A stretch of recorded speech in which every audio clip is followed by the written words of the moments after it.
안녕하세요, 주인장입니다.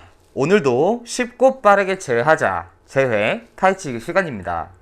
오늘은 여러분이 이별 직후에 즉시 제외를 할 수 있는 대화법에 대해서 얘기해 드릴 건데요. 자, 먼저 여러분, 대다수 이별을 얘기하는 그 순간에는 항상 여지가 있습니다. 그런데 대체로 우리 입장에서는 준비가 되어 있지 않은 입장에서 갑작스럽게 이별 얘기를 듣다 보니까 제대로 대처를 하지 못하는 경우가 많은 거예요. 물론 이별 사유에 따라서 이별 상황은 제각각이겠죠. 제가 오늘 가르쳐 드리는 대로 얘기를 하셔도 재회를 하기 힘들거나 혹은 오늘 배운 대로 상대의 의중을 파악을 하더라도 내가 어떻게 할 수가 없는 좀 불강력적인 이별의 사유들도 있겠습니다만, 이런 경우들은 어쩔 수 없는 상황이라고 치부 하더라도 충분히 제외를 할 수 있는 여건에서 제외를 하지 못하는 상황은 우리가 너무 억울할 수가 있겠죠. 자, 오늘 이별 후 즉시 제외를 할 수 있는 상황에서 안정적으로 제외를 할 수 있는 방법 배워보고 해당 예시 문제까지 함께 풀어보도록 하겠습니다. 자, 먼저 이별 상황에 대해서 얘기하자면 상대가 이별을 얘기할 때 자기가 원하는 진짜 마음에 대해서 잘 얘기하지 않는 경우가 많아요. 왜, 우리가 원하는 바가 있을 때 이걸 직접적으로 상대방한테 얘기를 하려 하면 좀 자존심이 상해서 애둘러 표현하는 경우가 있습니다.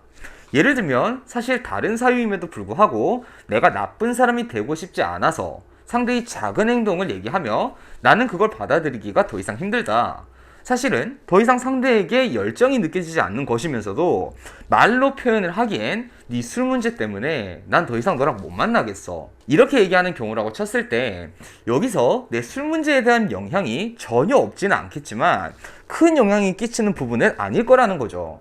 하지만 이별 이후에는 이런 상대방의 말 하나하나가 우리한테 크게 받아들여지다 보니까 상대에게 이 술 문제에 대해서 내가 앞으로 이 술 문제를 일으키지 않겠다, 이렇게 주장을 하면서 구체적으로 어떻게 술 문제를 일으키지 않을 것인지에 대한 계획을 얘기한다는 것이 내 입장에서는 이 문제를 해결할 수 있는 방법처럼 느껴지지만 실제로는 이 상황을 해결하는데 큰 영향을 끼치는 부분이 아니라는 것이죠. 즉, 어떤 경우는 상대가 말하지 않는 진짜 심리, 그걸 파악하는 것이 중요한 것이 되겠다, 이렇게 볼 수 있습니다.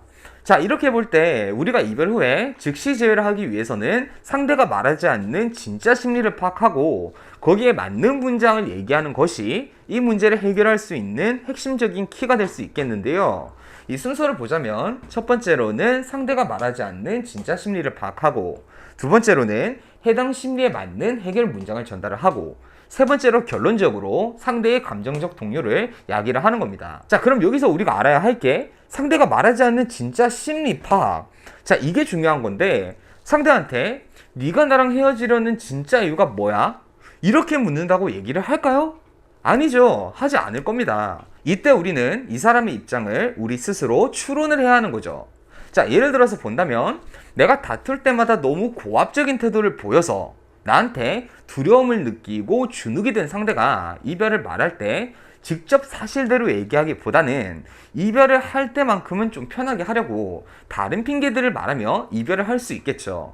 이때 우리는 굳이 질문을 하지 않아도 이 고압적인 태도가 아니라 상대방의 입장을 존중하는 태도를 보여주는 태도가 필요한 거고, 거기에 맞는 문장도 사용을 해야 되는 겁니다. 자, 이럴 때 우리가 할 수 있는 말은 네가 지금 다른 이유 때문에 얘기하지만 나는 그게 전부가 아니라고 생각을 한다. 내가 생각해도 내가 너한테 연인이라는 이유로 실수한 것들이 있고, 그리고 잘못된 걸 알면서도 절제가 안 된 부분들이 분명히 있었어. 그리고 그 부분에 대해서 미안해. 지금 와서 얘기하는 게 어떤 의미가 있을지 모르지만 그래도 내가 모자랐던 부분들은 너한테 말해야 네가 나를 나쁜 기억으로만 남지 않을 것 같았어. 자, 이런 얘기들을 쓸 수가 있는 거죠. 자, 여러분, 이거 듣고 이 문장 그대로 가져가려고 하지 마시고 이 사고 방식을 가져가셔야 됩니다.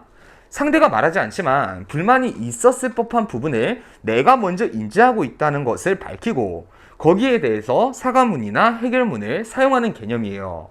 어떤 개념인지는 다들 이해하셨을 거라고 제가 믿고요. 예시 문제 한번 풀어보도록 합시다. 자, 문제. 보기의 상황에 제외를 할 수 있는 공감문을 만드시오. 상대방에게 화가 나면 이별을 얘기하며 협박을 해왔다. 이에 기가 죽었던 상대가 결국 나에게 자신의 힘든 상황을 도구 삼아서 이별을 얘기한 경우, 자, 여기서 상황 분석은 당연하게 보기에 있는 내가 화가 나면 습관적으로 이별을 얘기하며 상대방을 협박을 해왔던 것에 대한 문정이 필요하다고 볼 수 있겠죠. 그럼 여기에 대한 해결문으로 나는 네가 지금 네 상황이 힘들다고 얘기하면서 헤어지자고 얘기하잖아. 내 잘못이 아닌 것처럼 배려해주는 거 너무 고맙게 생각해. 그런데 사실 아무리 환경이 힘들어도 내가 옆에서 힘이 되어주지 못했던 거에 대해서 오히려 난 더 슬프고 너한테 미안해.